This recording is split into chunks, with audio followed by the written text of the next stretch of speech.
Reparations have two dimensions: restitution and repair.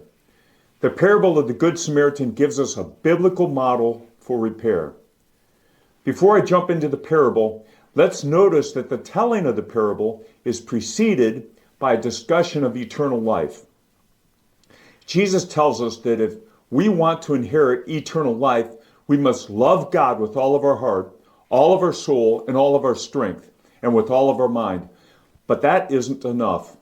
We must also love our neighbor as ourselves. But who is our neighbor? In response to this question, Jesus tells this parable.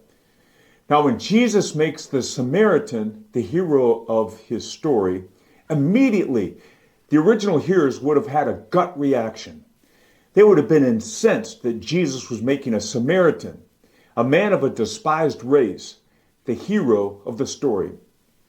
Jesus starts by convicting his audience of their racial animosity and bias. And not just the crowd, but Jesus' disciples as well. In the previous chapter, we see James and John asking Jesus if they can rain down fire from heaven to consume the Samaritans. We must pause and also be convicted of our racial bias. We all have it. We love God with all of our heart, and yet our guts react because of our racial bias.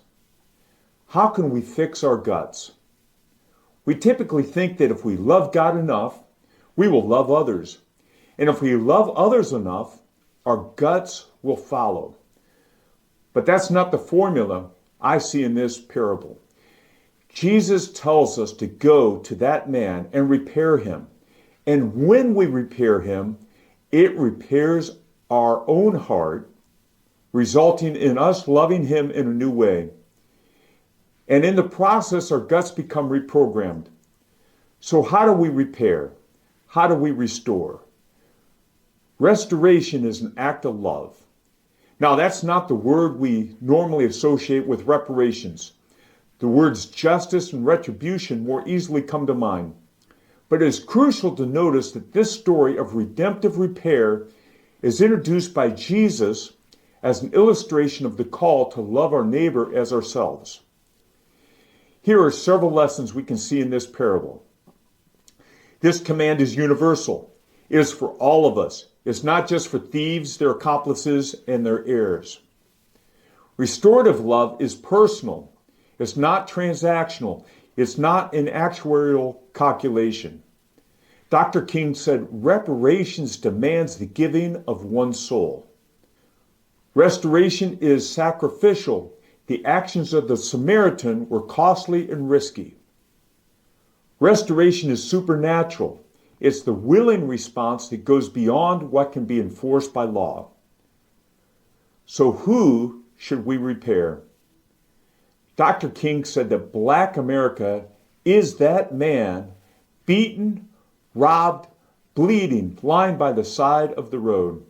He said the Negro has been robbed of his personhood, stripped of his sense of dignity, and has been left dying on some wayside road. Based on the factual disparities between Black and white America, the wealth gap, the health gap, the lifespan gap, the education gap, and yes, the marriage rate gap. That is just as true today as it was when Dr. King said it.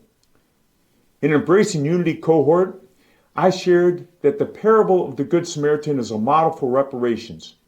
I received an email from one of the participants that said, "My ancestors fought and died in the Civil War. Should I receive reparations for their deaths?" That's an excellent question.